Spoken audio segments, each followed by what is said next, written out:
did we find out about Radharani. Otherwise, we'd never know about Srimati Radharani.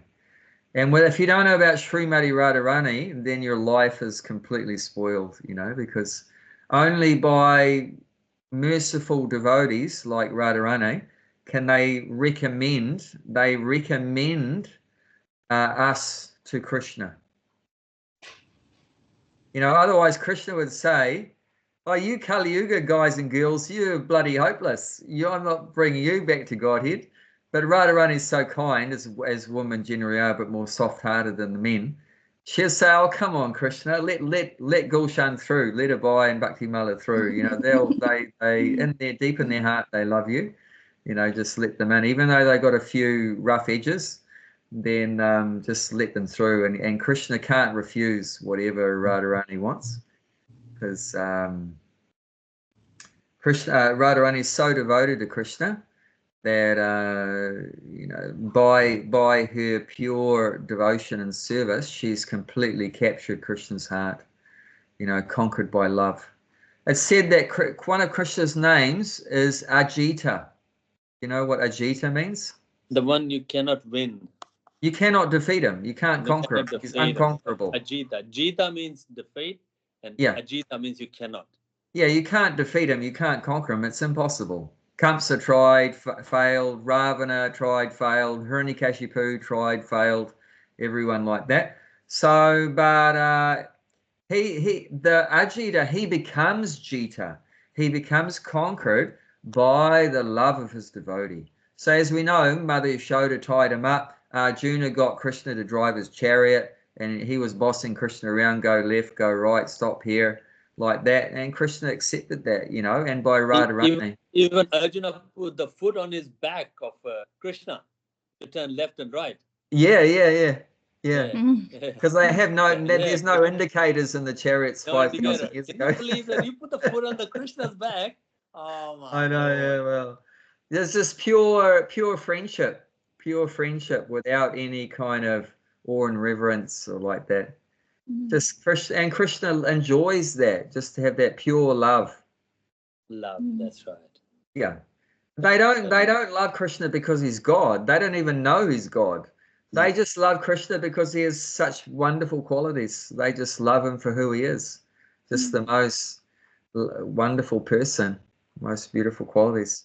So that's one of Krishna's qualities that's regarded as being the most wonderful of all the qualities, is that he's Bhakta Vatsala, which means he's very affectionate towards his devotees. Very affectionate. He's always trying to please his devotees. If you dedicate your life to always pleasing him, he does the same. He reciprocates perfectly. You dedicate yourself to pleasing him, he'll dedicate himself to please you. And if you've got God, the Supreme Being, dedicating himself to pleasing you, have you got anything to worry about? No. Actually, a good example of this is on one of the days in the Battle of Kurukshetra, Bhishma made a vow, and he has serious vows. Like, he had a serious vow to never marry, and which is a hard one, and he never broke that. He was a lifelong brahmachari, and he made a vow to kill the Pandavas tomorrow, and if for some reason he couldn't kill the Pandavas, that he made a vow at least he would kill Arjuna. And the only other option is that if he can't kill Arjuna, it would only be because Krishna broke his promise and started fighting. Yeah. Krishna broke his promise and started fighting. So everyone, that the news of that Bhishma's vow got through to the Pandavas' side, the Pandavas' camp, and everyone was in anxiety that night because they knew the next day grandfather Bhishma was going to start killing. So no one could sleep properly. Everyone was in anxiety. Do you know the only person that slept like a baby that night? That'd be the Krishna. No, Krishna couldn't sleep. He was in so much anxiety that Bhishma would kill his dear friend Arjuna. Arjuna slept like a baby that night. And Krishna was sitting on the bedside, on Arjuna's bedside, like worrying about what was going to happen tomorrow. And Krishna was in so much anxiety, he woke Arjuna up and said, I can't understand you, Arjuna. How is it that you can sleep when a person that never fails in his vow has just promised to kill you tomorrow? And Arjuna looked at Krishna and said, what do I have to worry about? As long as you are worried about me, what do I have to worry about? If you've got God is worrying about you, thinking about you, what do you have to worry about? So that's the secret of how a devotee is always so blissful and happy, and they don't have any anxieties. And materialistic people can't understand how it's possible that you can become completely free from all worries and all anxieties. But that's how. Once you surrender to Krishna, the devotee has full faith that Krishna's going to protect me, Krishna's going to maintain me. That doesn't mean you're not going to go through any tough times, but you will. And that's good for us. That's what purifies us, is the going through a few tests, a few tough times. But we know that at the end of the day, Krishna's going to help us get through it. Krishna's going to help us get through, and that way a devotee doesn't have any worries. He passes all his worries on to Krishna. See, Krishna was worried.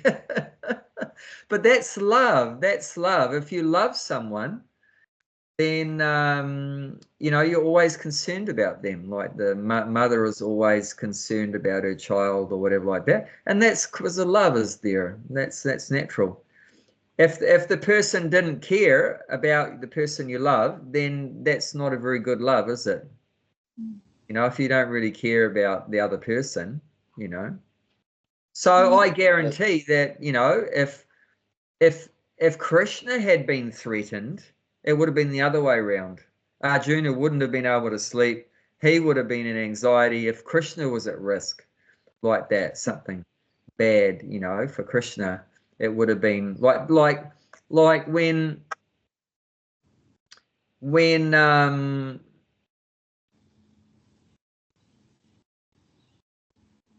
when the cowherd boys and calves drank from the river Yamuna and they died because of the poison from Kaliya, serpent, then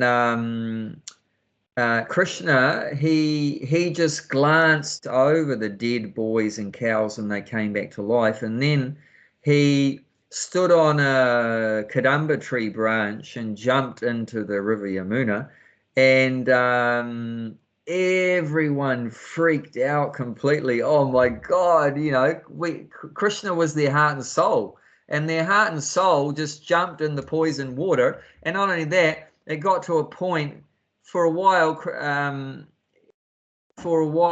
Krishna was held in the serpent's coils.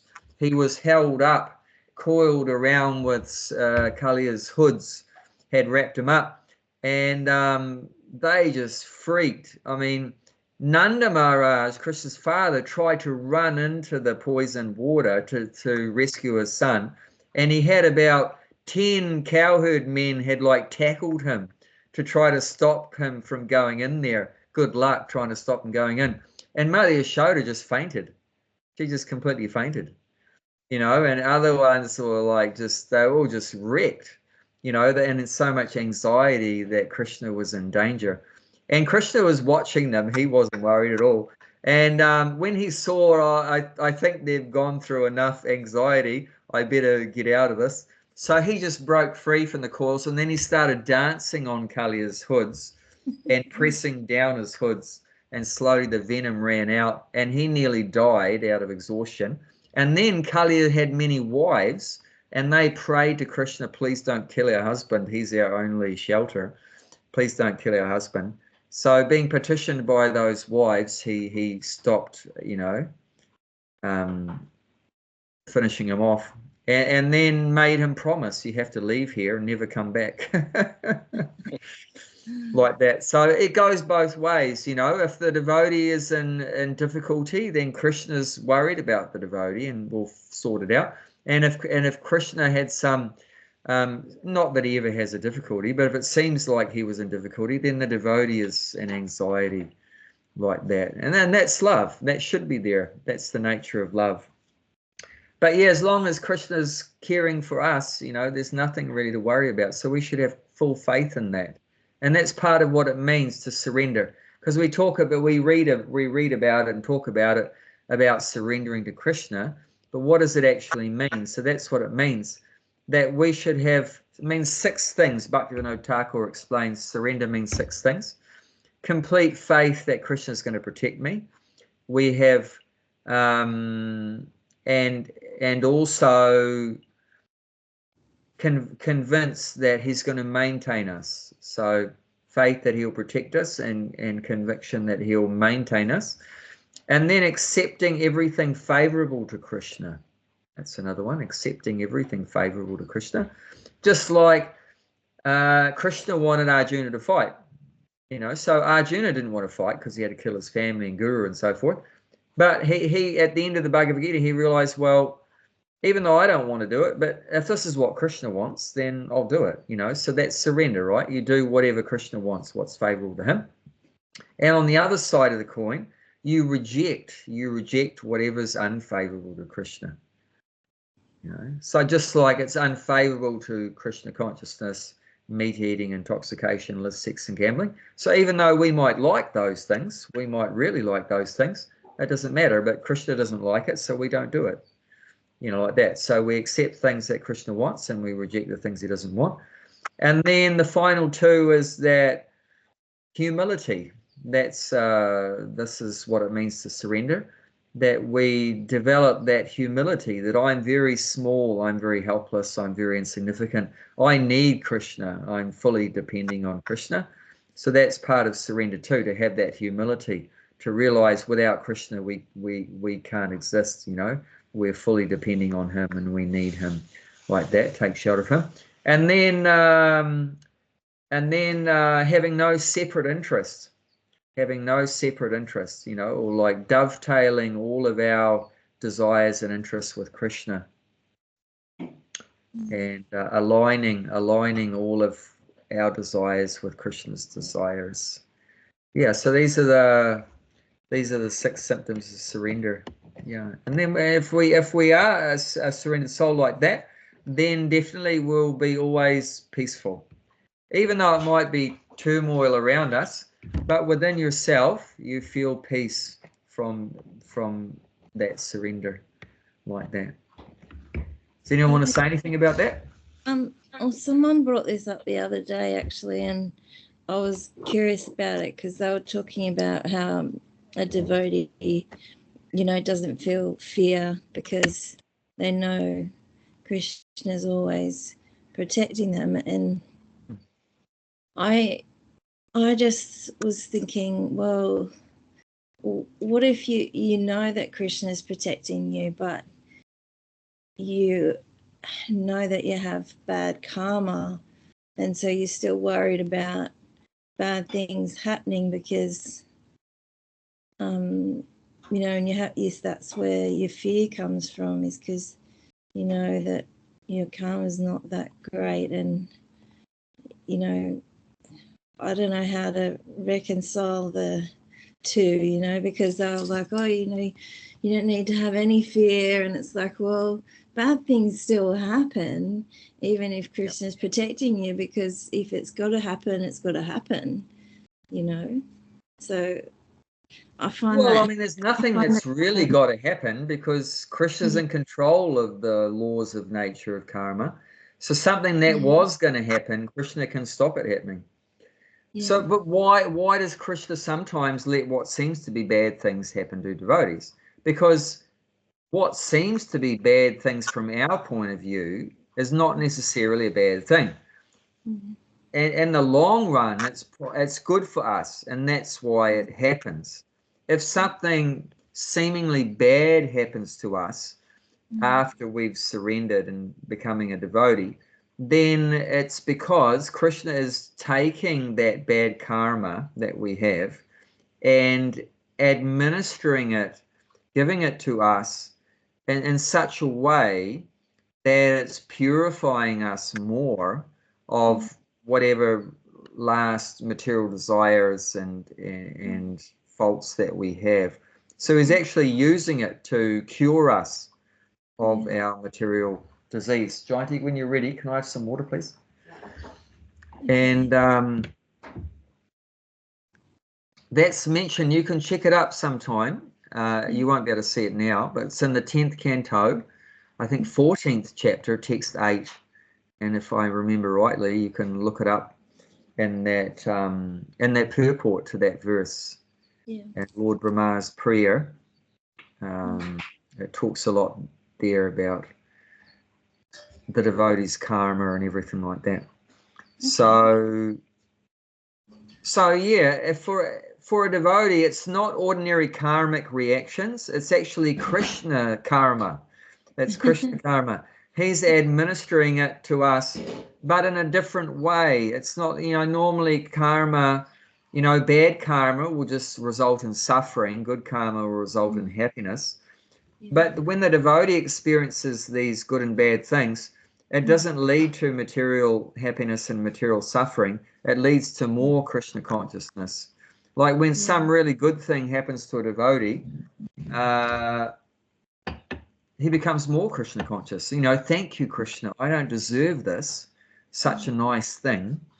I don't deserve this. Give me such a beautiful bit of land in a nice environment and nice food and nice people around me and everything, and health is good and everything like that. I don't deserve it.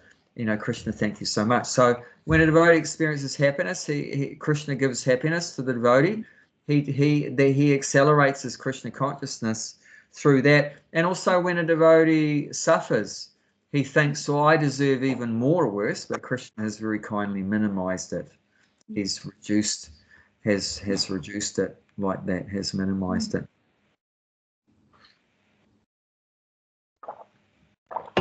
So, but I would disagree that what we're supposed to achieve is get completely free from fear.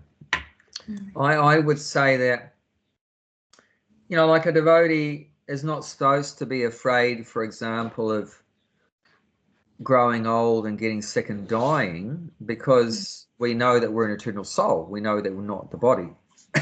So just by knowing that you're not the body, you're a soul, and that you're eternal, that your nature is eternal, then you should be free from all that fear that we had when we were identifying with the body. However, there is some fear that's good for us because it actually makes us more serious about Krishna conscious. Can you think what could be a positive fear that might help us take Krishna consciousness a bit more seriously?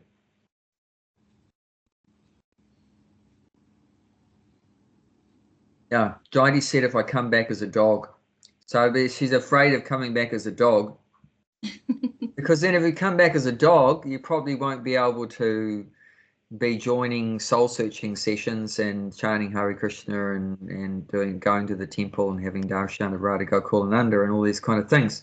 So it's very hard in non-human life to make advancement of Krishna consciousness. So what it's said that this is a fear that even a devotee has, is that we're afraid of taking birth again in a form where we won't be able to be Krishna conscious.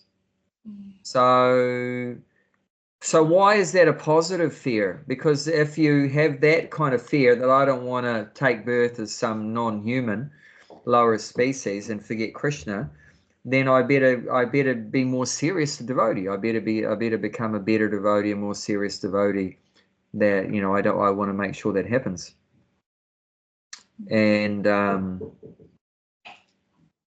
so in that sense, that kind of fear of falling down into the lower species of life, having a fear like that, is actually a healthy fear. And also, Prabhupada indicated that one of the big defects he noticed in the majority of his Western disciples, not Indian disciples, but Western disciples, was that they weren't afraid of Maya enough. Why is that problematic if you're not afraid of Maya? What's the purpose of Maya?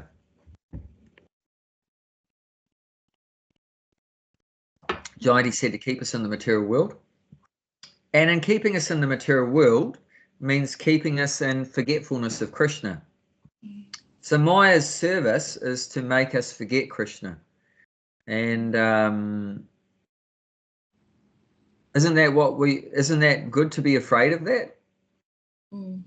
Shouldn't we be afraid of forgetting Krishna? Yeah. And Maya is that force, that energy that makes us forget Krishna. So it means what often the Western disciples, what he noticed is that they thought, well, I'm a devotee, I can do any damn thing and Krishna's going to protect me. But no, it doesn't work like that.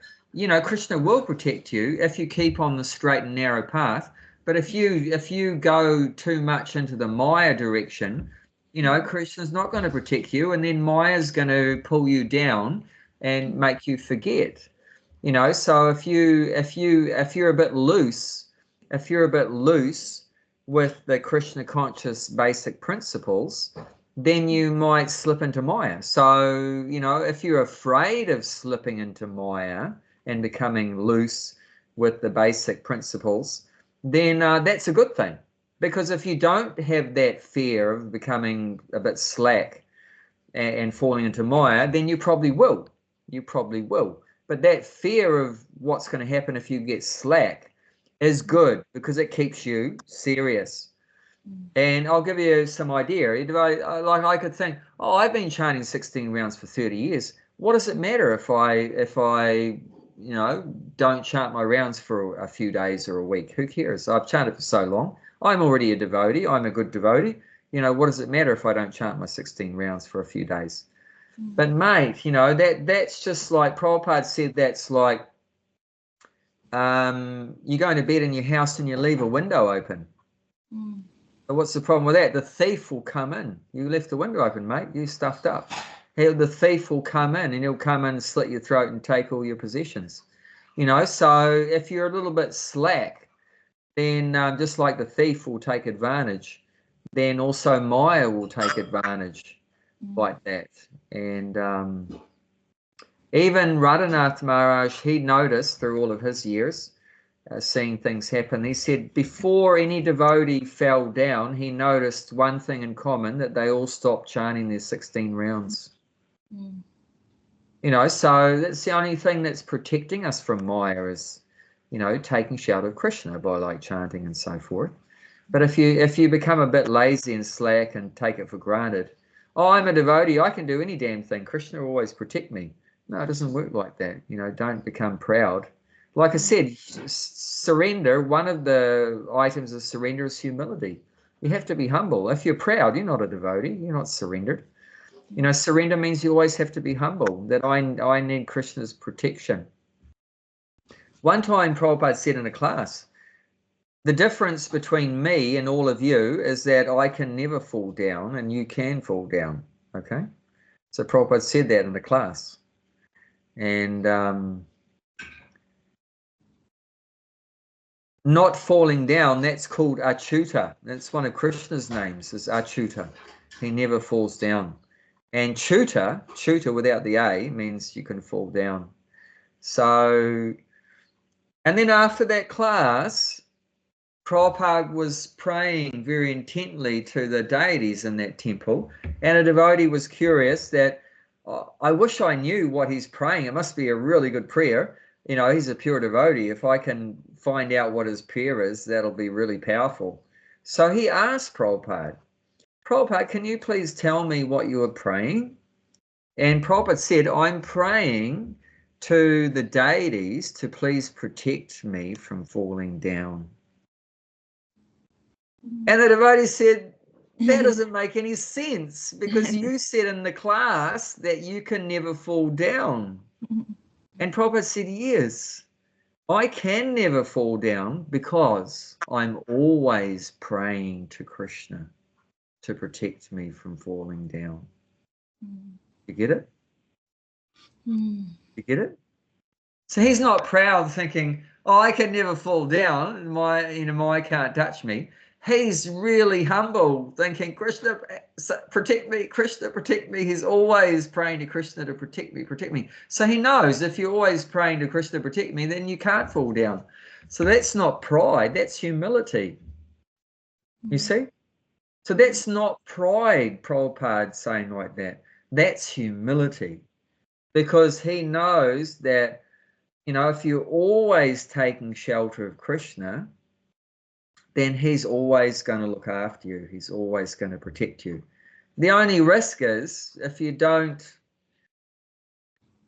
keep under his shelter, if you leave his shelter. But Prabhupada's always staying under his shelter, isn't it? Like we say that in our prayer to Prabhupada, Nama Om Vishnu Padaya. Krishna Prastaya Bhutale Srimati Bhaktivedanta Swamini Tanamani.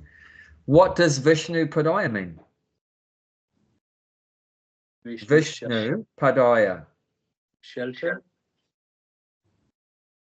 Yeah, Vishnu or Krishna. And Padaya means feet. So he's always, Prabhupada is that person who's always under the shelter of Krishna or Vishnu.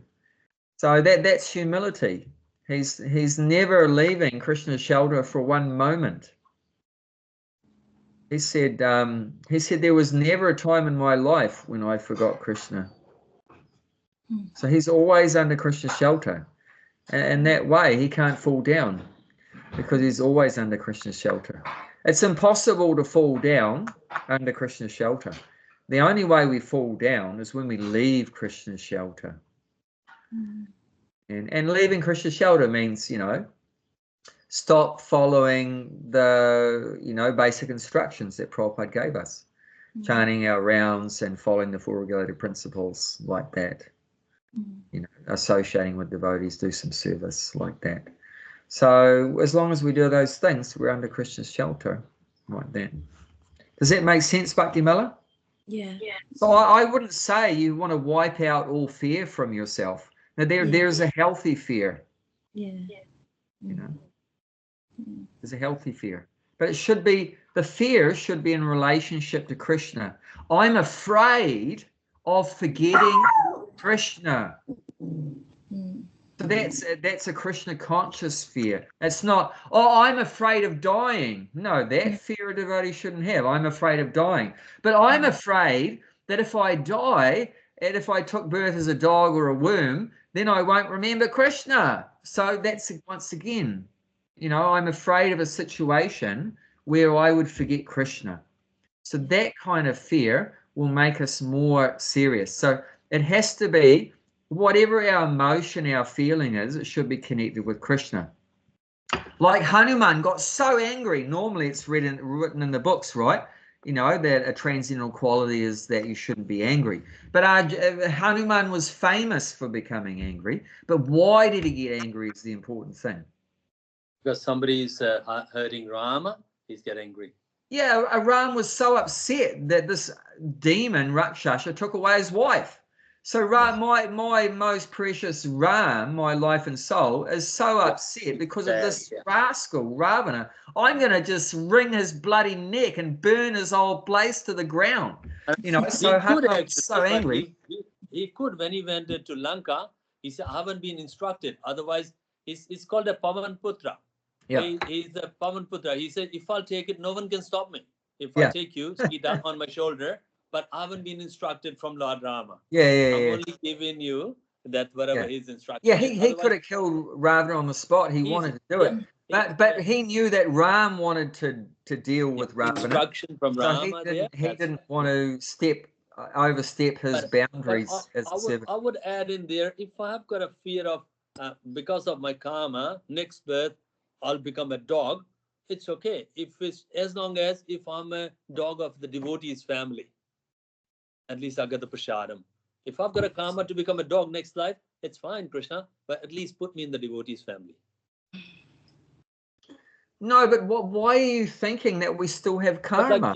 This is a mistake. I mean, even Bhakti Mala mentioned that because of my past karma. I mean, look at 1866. Let's look at 1866.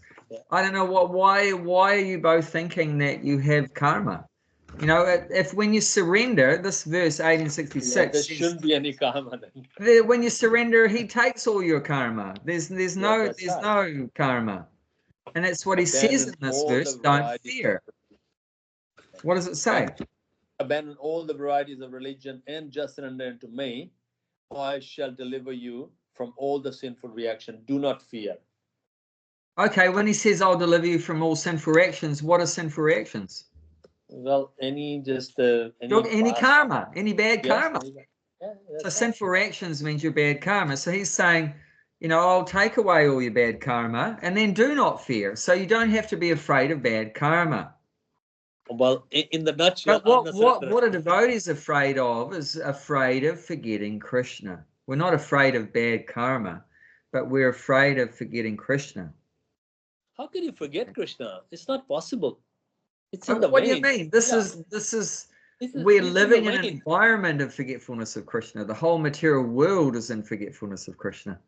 So, of course, a devotee. Okay, put it this way. You're in the Krishna consciousness for the last 28 years. And then in the future, I doubt it. Like, you can forget Krishna? No chance. Like, it's in your veins, in your blood flowing in there. You cannot, However, you will never I forget Krishna.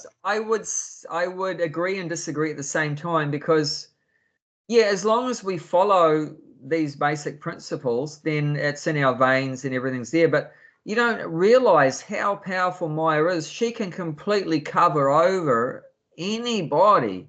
I mean, right up from Lord Brahma, she can cover up. How are we compared to Lord Brahma? No chance. We're nothing, you know, but even she can cover Lord Brahma. Yeah. You know, and even she can cover Lord Shiva. Oh my God, you know, one time Shiva ran after Mohini Murti, you know, and Brahma ran after his own daughter. So, I mean, that Maya is so powerful, and I'm not in any way minimizing Lord Brahma, and I'm not in any way minimizing Lord Shiva, because they were both victimized by Maya. So what that's saying is how powerful Maya is, you know, because Brahma and Shiva are like unlimitedly bigger than us. You know, we're like not even a speck of dust on any of them. No. And so what chance have we have, you know, against Maya? The only chance we've got, like Prabhupada said, he said to his disciples, the only reason why you're able to stand up in Krishna consciousness day after day, year after year, is because Lord Chaitanya is pleased that you're chanting Hare Krishna. That's it. So, mate, if you stop chanting Hare Krishna, you're gone. You're gone. Absolutely. You're completely gone. And we have seen it in the movement, you know. We've seen it in the movement that heaps of devotees have completely disappeared. We call it bloot. And they're completely gone back into Maya, exactly where they were before they joined. They've gone back to that point. It means if they were eating meat, then they've gone back to eating meat. If they're having illicit sex, they've gone back to having illicit sex. If they're into drugs, they've gone back to having drugs. You know, you completely can go back to complete Maya that, you know, you were into before. That's the power of Maya, is so powerful. It's said that if Maya just has a sidelong glance, you know how women, they just look through the side of their eyes, Yeah, you know, gone. then you're gone. You're completely finished. And the only thing that's protecting us is Krishna and our spiritual But that's Krishna's master. energy anyway. Maya is Of Krishna's energy. course, you know, and that Krishna's Krishna energy can is protect. there. No one can. That Krishna's energy there is because that's what we wanted. That we want to enjoy Maya. We want to enjoy Maya. So she's there for us to. But of course, she kicks us. I mean, we think we're enjoying, but she's actually kicking us, and we're suffering. But that's what we want, you know. And also she's there to test us. That you better be bloody sincere and serious, otherwise I'm not letting you go back home, back to Godhead, because you're going to be a pain in Krishna's backside again. I'm not going to allow that. You have to be a nice, you know, devotee that's happy to serve Krishna. If you're not happy to serve Krishna, she's not going to let you through, because she doesn't want anyone to disturb Krishna in the spiritual world. She's going to put us through the ringer, you know, testing us to see, you know, how do we respond, you know, in Krishna consciousness or not, you know. So I have to tell you though, like when I realized how far I have to go when I had typhoid in India, and I was so sick, like I've never been this sick in my life, and then wow. And my whole body my whole body went into cramps because I'd lost all my fluids, and I thought I was going to die. And I wasn't thinking about Krishna. I was just in so much pain. Yeah. And I was like, Really? I wasn't. I just said, How can you stop thinking about it? I'm going to leave my body. I'm going to leave my body. That's what I kept saying, because I thought I was like gone. And then afterwards I was like, I wasn't even thinking about Krishna. I was in all this pain, and you're supposed to be like crying out to Krishna, and I was just like completely. No, I mean, but I realized like, oh, you know, I've got so far to go, because you know that's the whole point, is, you know, when you're in distress, you're meant to cry out to Krishna, and I was just like crying out. I was like, I'm gonna die. I wasn't thinking about anything. That's good that whether you say it's Maya or Krishna was testing you and just showing you that you've still got a way to go. So that's good. You know, and that's what when my appendix burst, I nearly died too. And then I thought, I have to become more serious. I have to become more serious. I have to become more serious about looking after my health, but also I have to become more serious about Krishna consciousness, because I could die any time. Without any warning, and I nearly died. Like within one day, I went from thinking I was healthy to being nearly dead, you know, so just immediately. It was like in the middle of the night it happened, when it burst in the middle of the night, and it was like someone stabbed me in the bed, in my stomach. It was like someone put a knife into my stomach, and I couldn't believe it. That a previous 2 days I had a really sore stomach and that, and I could hardly walk around or move, but I jumped out of the bed. I'm not exaggerating. I went from lying down to I just jumped out of the bed and landed on my feet and ran into the bathroom.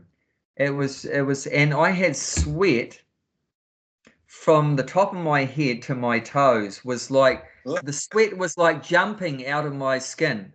It was like just shooting out of all my skin pores, the sweat, as my appendix just erupted. And I didn't know what it was until about 2 weeks after what happened to me. I thought someone had stabbed me, you know, or some ghost had like. But did you think about the Krishna on that time or not? No. Oh, really? No, I didn't. It was just like Bhakti Mala's saying, just so much pain. Yeah. And later on, of course, you know, Krishna came back in, you know, like that, and I tried to chant a bit and stuff like that. Yeah. But and I was just lying in the bathroom the whole night until I went in the ambulance the next day. I couldn't even get back to the bed. I was just lying in the bathroom, you know. This was in a hotel, because I was traveling around trying to do cooking classes. People do die from that. What's that? People do die from the appendix. I know. Usually, that's why they try to take out the appendix before it bursts, because it can kill people like that. So, but yeah, I can understand what you're saying, because, you know, when you're put in that real excruciating situation, it's hard to forget Krishna. That's why in hell, it's very hard to be Krishna conscious in hell, because there's so much suffering. And in heaven, it's very hard to be Krishna conscious, because there's just so much enjoyment. Yeah. And that's why the earth is the best place, because there's only a little bit of happiness and a little bit of suffering usually. So, and it's the best position. But yeah, we're helpless. That's what we have to realize. We're helpless. We can't even remember Krishna unless Krishna helps us. We can't even. We need even help to remember Krishna, you know. And we need help from the devotees. You know, it's the devotees mainly that help us remember Krishna. Can you imagine without the devotees, how would we be Krishna conscious? You know, and without some service like that's very hard, you know. So there's a lot of things we need. We need a lot of things to help us get through. We can't do it on our own. We need Krishna's help, and through Krishna we get help from the devotees and the holy name, and help from Radharani, help from Lord Chaitanya. We ask everyone for help. You know, the six Goswamis and Radharani, you know, on all these special days, we're supposed to pray to the personality, please help me, you know, to become Krishna conscious and protect me from Maya. You know, so if it's Radharani's day, then pray to Radharani, please help me. If it's Balaram's appearance, pray to Balaram, please help me. If it's Rupa Goswami, pray to Rupa Goswami. If it's Prabhupada, pray to Prabhupada. You know, we need as much help as we can get from as many people as we can get. And that's humility, you know, like that. You know, there's so the bad news is Maya is very powerful, but the good news is that Krishna is more powerful than Maya. That's our only hope, is if you take shelter of Krishna or someone like that that's more stronger than Maya, then you can overcome Maya. And Krishna says that in the 7th chapter, text 14. Famous verse, Prabhupada referred to this verse many times.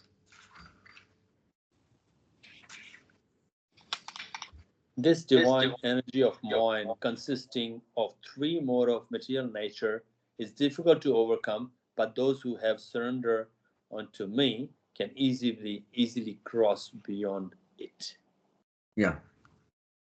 So this is Krishna himself saying that his energy, Maya, is very difficult to overcome it, very difficult. So he's himself admitting that. So there's no question. But then he's saying, but those that once again have surrendered, but those that have surrendered to me can easily cross over it. So that's the secret. The only way to get out of Maya is if you surrender to Krishna. Then you can get out. And then, you know, you can get free from your bad karma, and then you don't have to be afraid of your bad karma. Krishna's saying that 1866, you don't have to be afraid of your bad karma is going to make you come back again. You know, that bad karma will be taken out by Krishna. There won't be any reaction. There won't be any reaction. That's one of the reasons why Arjuna didn't want to fight, because he thought, it's such bad karma. I'm going to get such bad karma if I kill my guru. Can you imagine the bad karma of killing your guru? Oh, can't even think. Can't even think. But Krishna's saying, just fight and don't worry about your bad karma. Yeah. You know, I'm going to take care of it. You know, so the main thing, you just have to do what Krishna wants, and you'll be protected from your bad karma. You know, like that. You know, so that's we don't have to be afraid of that. You know, like that. So, but we should just take the Krishna consciousness as carefully and seriously as we can. And yeah, we make mistakes and we slip up, and that's all expected. We're, you know, tiny souls, but you know, Krishna's very kind. Radharani is very kind. As soon as a soul just chants Hare Krishna even once, Krishna's immediately attracted to helping them. And there's so many verses like that in the Chaitanya Charitamrita and Srimad Bhagavatam, that even if someone just chants once, Krishna's attracted and he'll look after that person. So you don't have to worry, you know, just try to keep under Krishna's shelter and you know, like that. But that's our only fear should be, I don't want to leave Krishna's shelter. We should be afraid of that. And that fear of leaving Krishna's shelter will keep us under the shelter. I don't want to go back into Maya again and get lost. So we're afraid of leaving Krishna. So that's a healthy kind of fear, you know, that we're afraid of going away from Krishna. No, we want to always stay, and that will make us stay very close under Krishna's shelter, which is a good thing. So there are healthy fears, and there are, you know, unhealthy fears. So like that. Okay, let's read a little bit from the Bhagavad Gita. Eh? So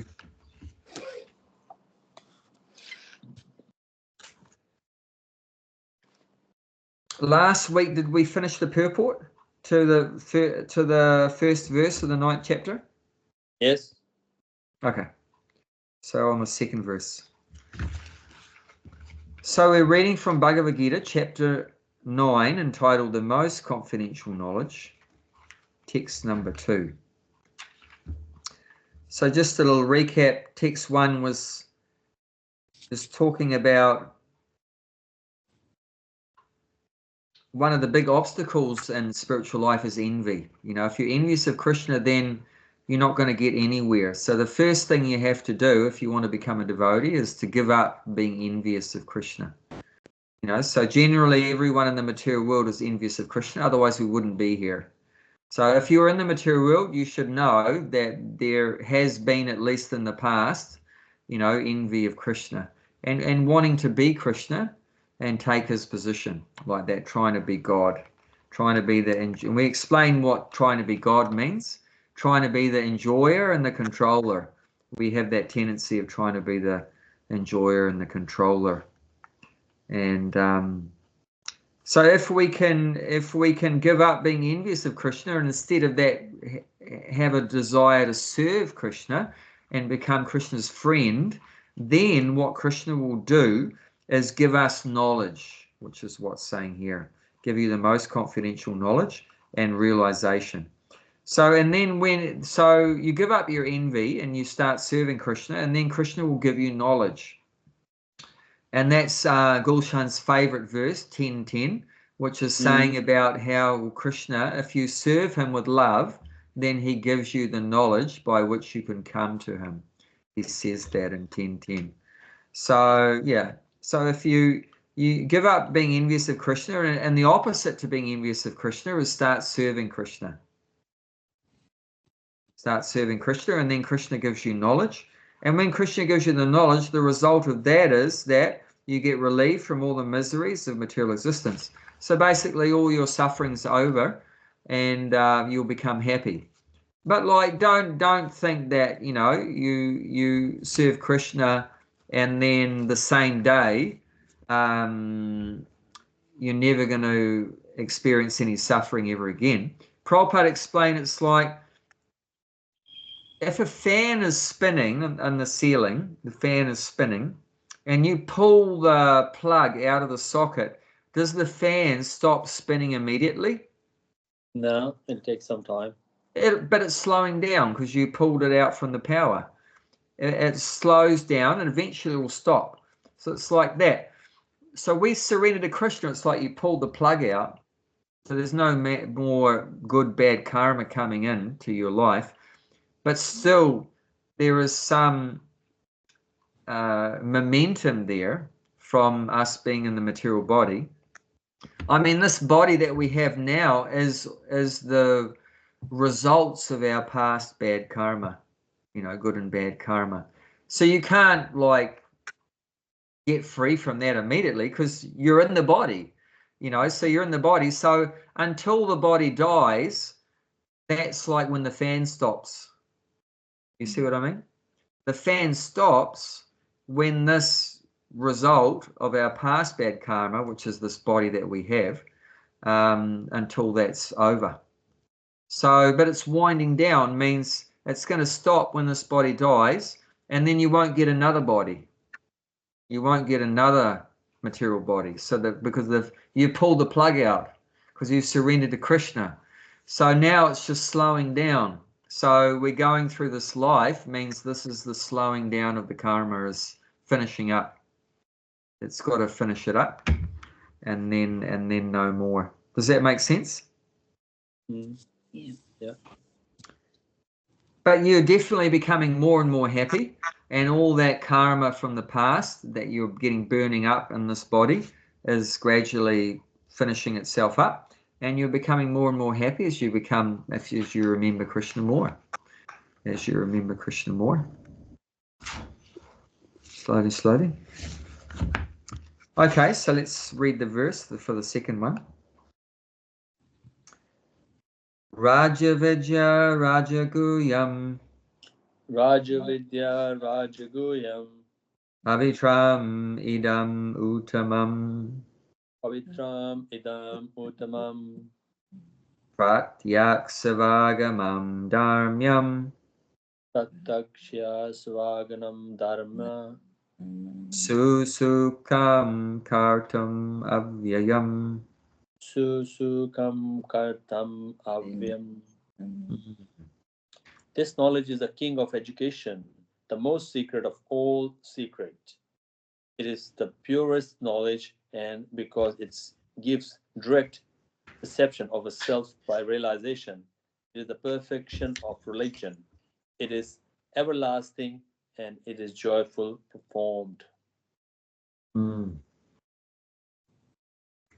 So we're very lucky. We should all think that we're very lucky that we've come across this beautiful path of bhakti yoga. Yeah. That has the highest knowledge. I mean, I've from everything I've experienced, there's nothing that compares with this knowledge that we're getting, you know, from Prabhupada. There's nothing that compares. I realize now that I didn't really learn anything at school. It was all just useless stuff compared to what we're learning now. This is the real education, isn't it? I mean, the only useful things I learned at school, I think, was how to count and how to read and how to write. I think everything other than that was complete waste of time. For survival, to get a job or something, you have to, counting and all that. You need that basic knowledge. Yeah, and there's basic things. But all that, a lot of stuff we learn later on in school, I've never used it. I've never used it. Even when I was studying in university horticulture, they made me learn all the scientific names of native trees in New Zealand and everything. I never used it. Never used it. Even a lot of stuff they taught me to do with plants and horticulture, I've never used it. I just learnt it by doing it. I've just learnt it by, working with plants, not by, school or whatever, not much. So there's very little. But this education is amazing. This is the ultimate education. It teaches us who we are, Did you ever learn at school? Did they ever tell you who you are? No. You tell me what benefit are you going to get from anything if you don't even know the very first thing which you need to know, which is school is the one only school education or university just to get a job and the food and the rooftop of your head. That's basically the school is. Get you if you don't go to school and you apply for a job in a bank as a teller, you won't get it. They will ask you, accounts knowledge. That's what the school is. But basically, that's what they are in Indian constitution. They were saying Bhagavad Gita should be compulsory in the school. And there's one of the minister, she is just pushing that Bhagavad Gita just put in the curriculum in Indian schools in syllabus, so that kids will read that, because that's the basic good knowledge and things like that. But there's a few Muslim people, they object, so it hasn't happened. But that's I think every person, every kid in the school must read in there, because that's the time you should know, not in the age of 60. When you're growing up, that's when you're on the rat race, should know the Bhagavad Gita.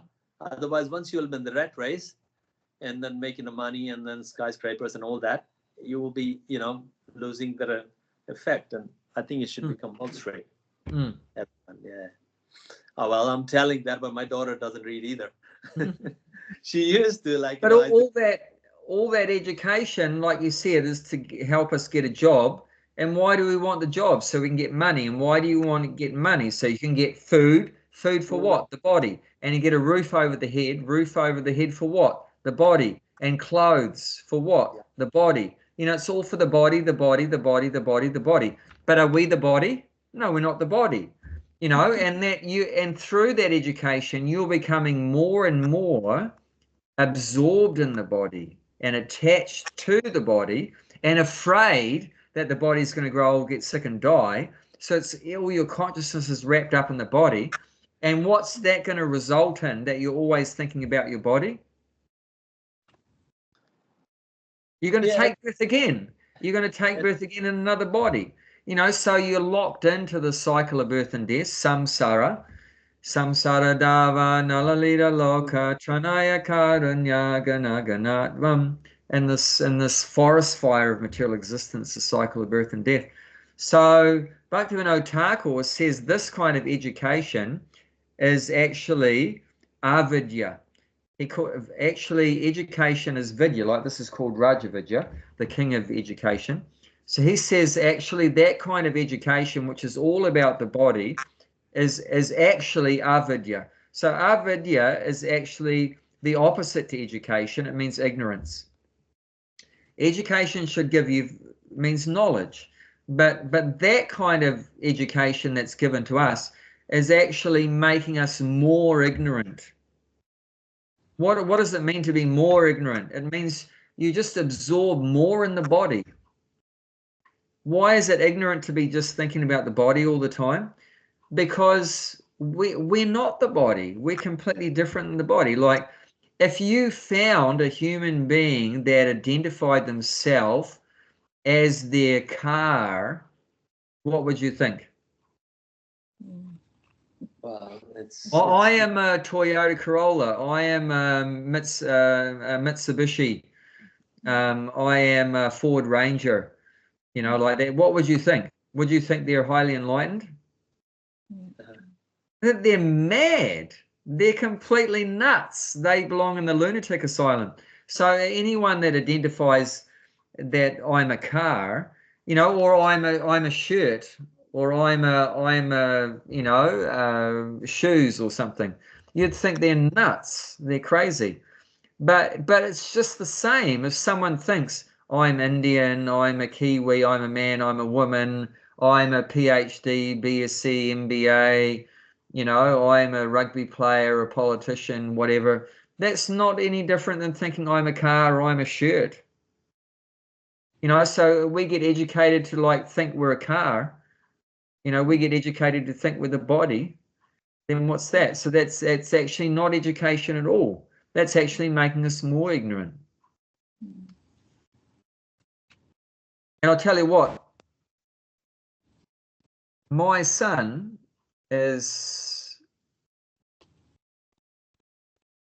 he's completed education up to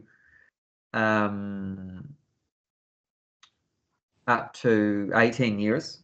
And then my daughter has been educated up to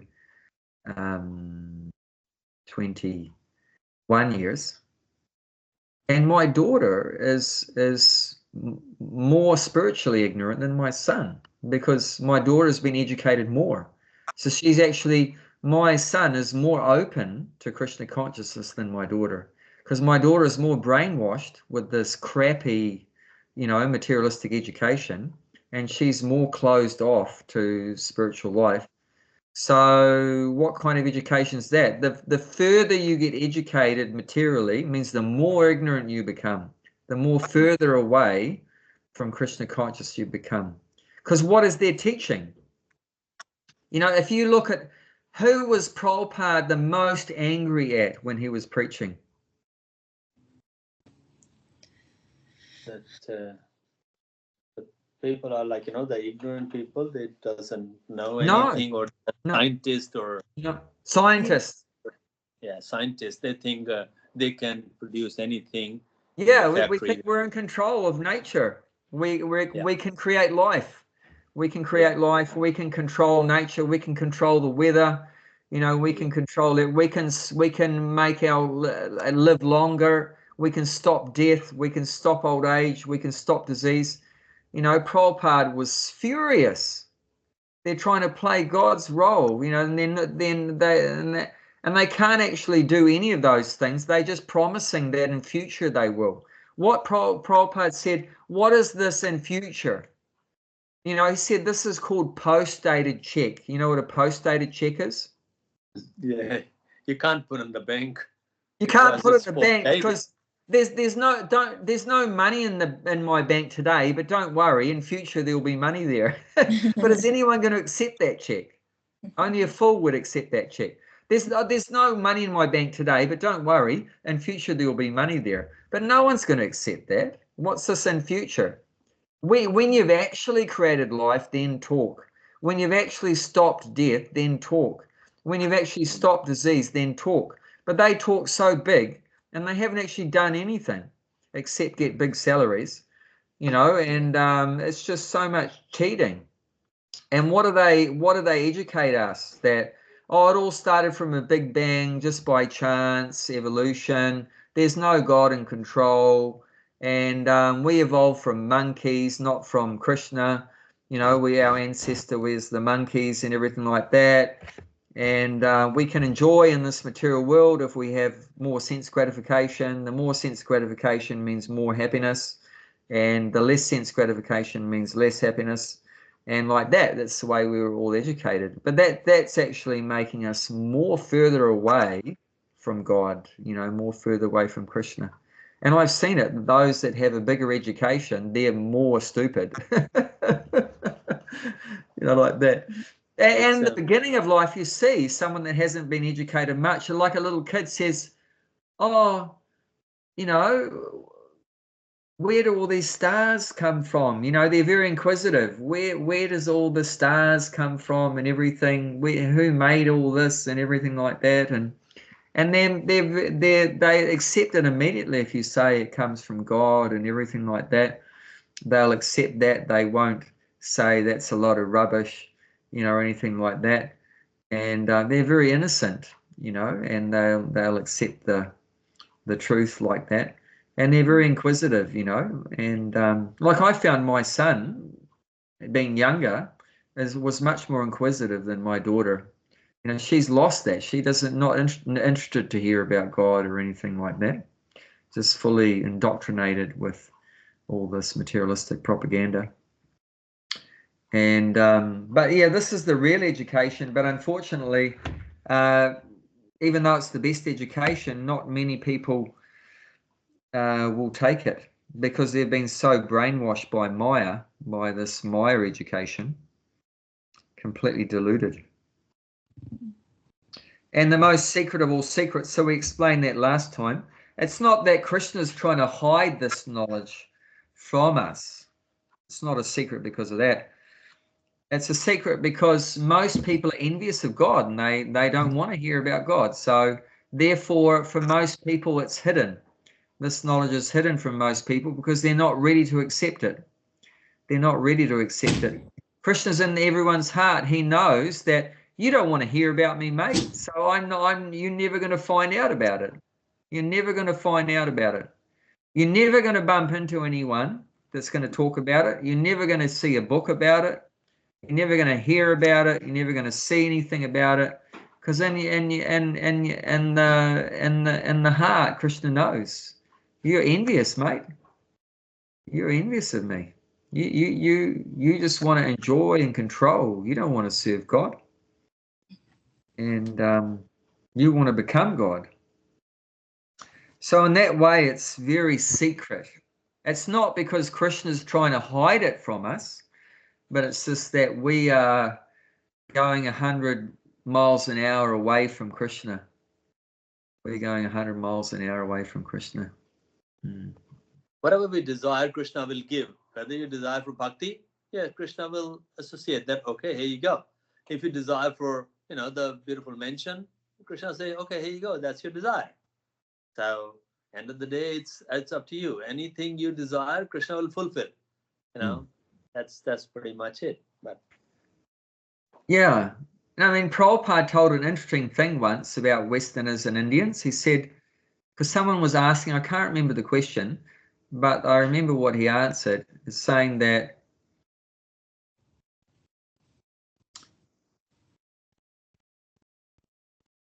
the Westerner is like very far away from Krishna, but is running towards Krishna.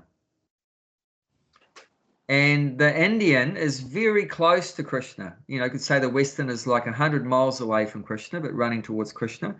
And the Indian's like 1 mile away from Krishna, but running away in the opposite direction, running away from Krishna. So, See, mainly Indians are like, very pious. They're very pious, like that from their birth, very fortunate, being vegetarians, and they haven't had Yeah, any it's bad habits. They know Indians. Krishna. We from the East. I think we got foundation, and the Western culture has got a building, no foundation. Yeah, yeah. we have got a foundation. But that's interesting that Prabhupada's saying, but they're close to Krishna, but running away from Krishna. Of course, that's a general thing. Not every Indian is doing that, but generally. And then the Westerners too. They've gone very far away. They're very degraded. But Very something is bad good thing habits about the and like that. Westerners is there. When they come to Krishna consciousness, they come as an empty glass. This is Yeah. a very good thing. Hmm. And like when your glass is empty, yes, your Guru Maharaj will fill it. But if you already listen to, like being an Indian, like me, in my family, and then all the, relatives and all that, listening, when in little childhood, there, forgot to say what's right, what's not, and glass is already full. But Westerner come with the empty glass, which is very good. Yeah. So Prabhupada fill it up, and they say, wow, Yeah. wonderful. If he comes to your Guru, you have to go with the empty glass. Yes. If you go with the full, like where the Guru gonna put in there? It's already full with rubbish. Yeah. And that's a good thing about the Westerners. They come in the empty glass, and then mercy of the Guru, get in. Well, I have to make my glass empty. I mean, as the saying goes, familiarity breeds contempt. If you get too close to something or someone, you tend to have contempt. Means you don't think too highly of it. You take it for granted. You take for granted those things. That's why you have to be careful with family members and that, because you're with them every day, so you might not appreciate them so much, but we should. But that's the chances. If you're with someone every day, like a close friend or family member, you might not appreciate them so much after some time. You take them for granted. But yeah, we have to always be careful about that, to be on guard against that. So yeah, that can happen. That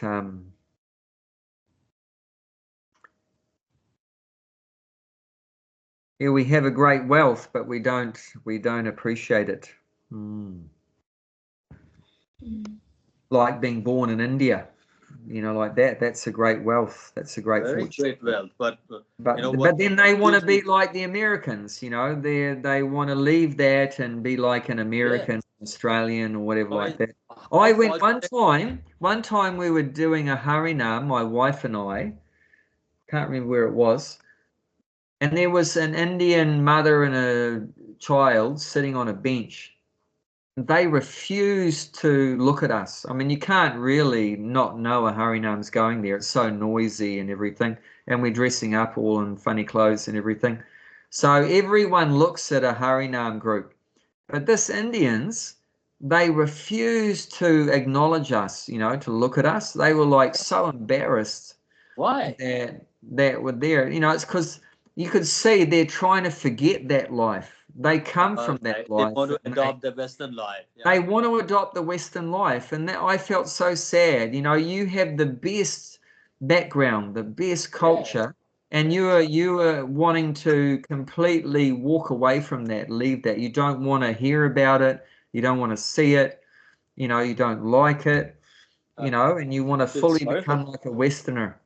Yeah. And the Westerners are the opposite. We're sick of the Western life. We just want to, I mean, if you look at Radha Maharaj, for the last 50 years, he's living in India. He left his comfortable life in Chicago and living in India for 50 years. Mosquitoes are there, dirty is there, the cow dung is there, there's no cleanliness, whatever there. He's living there. He left his comfortable life. And look at me. I left that India for the comforts. He left the comforts to go to India, and I left India for comforts and money. Anyone comes to Australia or America, they just come for money and a better life. So how fortunate we were. God, like Krishna, gave a birth in India. And, I can't remember countless times I've been to Vrindavan when I was little with mother. But this is the thing. And we just come here for money, and look at the Westerners. They go into India. They says, you are idiot. you have got the biggest jewel on the crown, and you're going to looking for the cubic zirconias, or like the. Yeah. Oh well, Yeah, that's true. that's the thing. People doesn't appreciate what they got. Yeah, that's right. Yeah. And so this is the purest knowledge. It's just such perfect knowledge. Just exactly what we need to be hearing about the soul, about God, our relationship with God, and how to get back to God. So it's just pure knowledge. And it's the perfection of religion. Why? Because religion is meant to help us to know God and understand God and to love God. But the beauty of this path of Krishna consciousness, Bhakti Yoga, is that it gives us direct perception of God and direct perception of ourself. And Prabhupada said that. He said if you chant 16 rounds, the Hare Krishna mantra, follow these 4 regulated principles, do some service, try to help other people become Krishna conscious, one day you will see Krishna. So it brings us to that point where you can get direct perception. So direct perception means with your senses. Means that just like I'm seeing you, you're seeing me. This is direct perception. So we can see. I know that Gulshan is there. I can see him. I know Bhaktimal is there. I can see you. Like that. So you can bring us to the point, if you follow this process of Bhakti Yoga, that you can see Krishna, see God, that you can touch God with your hands. You can embrace Krishna, and Krishna will embrace you. I'm reading this book now by Sanatana Goswami, Brihad Bhagavad Amrita, and at one point in the story, the soul goes back to the spiritual world from the material world, and when he goes back to the spiritual world, and he has a form of a cowherd boy, and when Krishna sees him, Krishna gets so excited to see his, lost devotee back, and he goes and embraces the devotee, and the devotee sees Krishna, and he embraces Krishna, and then they're both in ecstasy, embracing each other. When they're reunited in the spiritual world, they're both completely in ecstasy, and there's completely direct perception. So it's not like, oh, we just have to believe there's God, and maybe he's there, maybe not. We're just believing. We just have faith. Faith is good. But we want to follow a process that starts with faith, of course. But you don't start the first day you seeing God. But brings us to the point where we can see God. Of course, Prabhupada said, actually, we can see God. You go to the temple and God is there. So in this culture, we understand that the deity of Krishna is Krishna. There's no difference between God, the person, and the deity.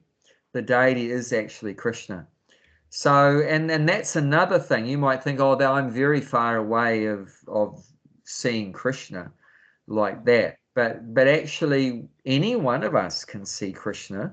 We just go to, a temple where there's a deity of Krishna, and you're seeing Krishna. Of course, you might not think it's Krishna. You think, oh, this is just a statue or some idol or some stone or wood or whatever.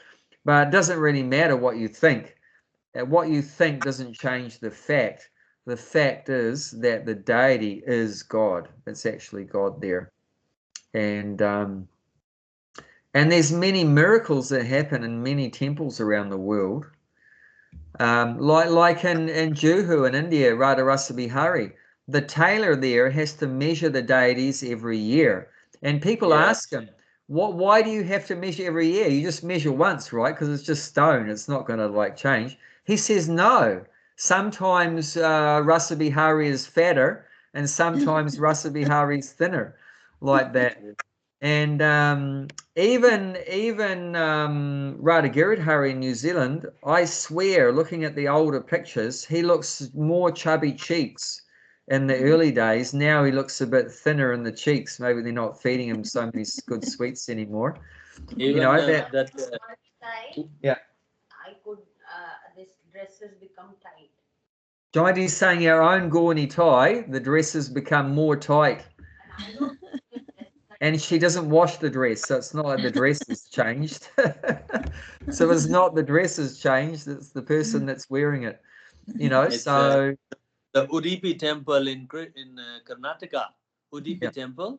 Yeah. That one of the devotee, like, there doesn't he's not allowed to go inside the temple because in India the class system is in the caste system. Yeah. So he was behind the temple. He was just chanting and the Hare Krishna, and then behind the temple he's not allowed to go in there.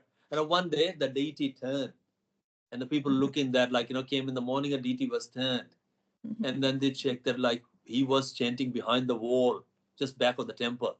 He was chanting. Then the deity turned. It's true there, and now everybody is enter from the back. Nobody go from the front because the deity already turned. Yeah. Of course, it's There's so many like that. Jagannath Puri, there's heaps, and heaps. Yeah, that's right.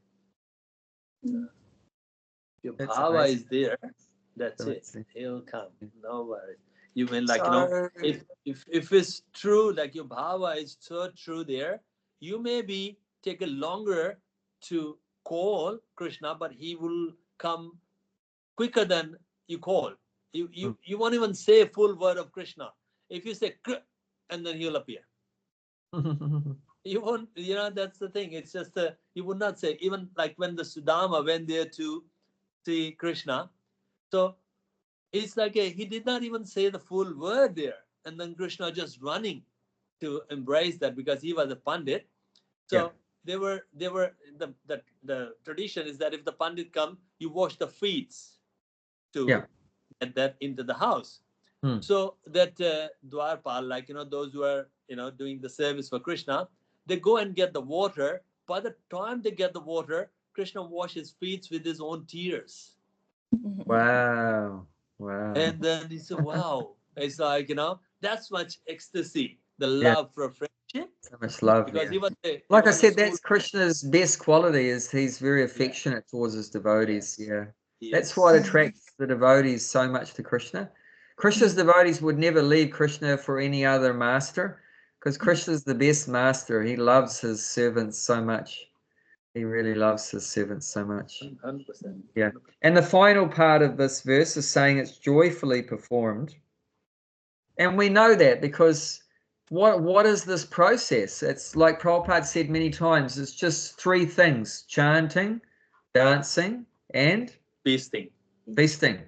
It's a very joyful process. Everyone likes singing and dancing and eating. So these are all very enjoyable things. You don't have to stand on your head or your tippy toes and press your nose and do austerities, stand on your tippy toes and learn heaps of mantras and read lots of books and blah, blah, blah, do hard work and everything like that. Just chanting, dancing, and feasting. Of course, we do some other things, but this is the main foundation of the process. That's the essence of everything that we do. And even though we do other things, but we should always be thinking about those three things. I'm looking forward to when I'll be getting together with the devotees and do some chanting with them, and we can dance together and then have a feast together. That we should always, even while you're working in the bhakti tree or working, cleaning the house, or I'm in the garden or whatever like that, then be thinking about when we can get together with the devotees and do some chanting and dancing and feasting. And these are very enjoyable things, and this is the essence of the process. Very simple process. Prabhupada said this process is very simple for the simple-hearted, and it's very complicated for the crooked. So what are we going to be? Are we going to be a simple heart or a crooked heart? Simple heart, yes. If you're very simple-hearted, it's very simple, just chanting, dancing, feasting. But if you're a crooked heart, then you'll say, oh, I don't believe that just chanting Hare Krishna and Rama is going to liberate me and take me back to God. It can't be that easy. It must be something more difficult than that, or, I don't want to dance with these people or whatever. It'll be embarrassing. What are my friends going to say? What are my friends going to say if they see me dancing or whatever?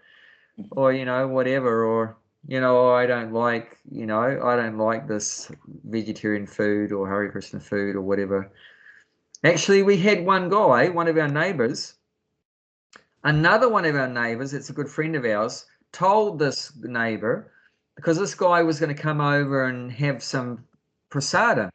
But this other neighbor just happened to mention that we bless our food. And as soon as he heard that we bless our food, he doesn't want to come here. He doesn't want to come. He's a demon, you know, so he's crooked.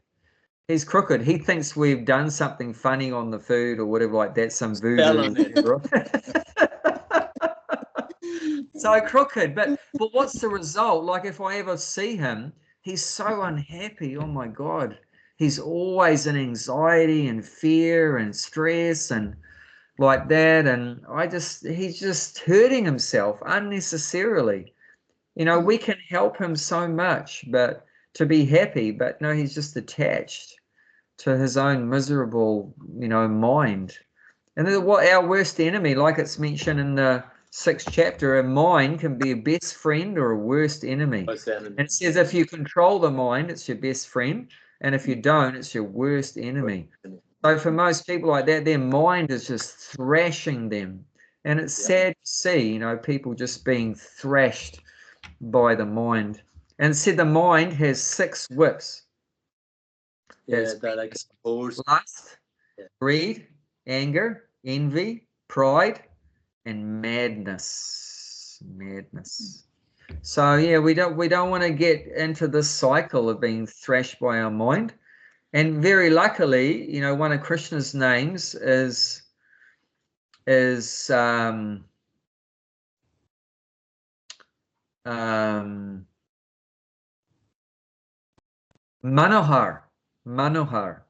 One of Krishna's names is Manohar. Mana means mind, and har means steal. So Krishna's famous for stealing the mind. What devotees do you know of that Krishna stole their mind? Can you think of any devotees that Krishna stole their mind? I'll give you a clue. Radharani. When Krishna plays his flute at night, Gopis. The gopis go crazy. Their mind just becomes lost in that sound, and they just go to that sound wherever it is. If they're cooking, they leave it. If they're holding their baby, they drop down the baby. If they're getting dressed, they put the wrong parts on the wrong part, you know, and just put one earring on and one bangle, and they just run to that sound because Krishna's stolen their mind. So this is the secret. We have to let Krishna take us away from being beaten up by our mind, you know. So that's the alternative, you know. Let Krishna control our mind, or our mind controls us. If the mind controls us, it's not good, you know. We suffer so much. But let Krishna take our mind, and then we'll be so happy, like Sudama and every devotee, so happy. Anyway, time's up. I don't want to take too much of your time, and we're looking forward to seeing you in person. Yeah. Direct We'll get experience. one more class actually next week. Actually, one more class before you see us next Thursday. Yep. Thank you. Okay. Hare Krishna. Hare Krishna. Thank you. Hare Krishna. Yeah.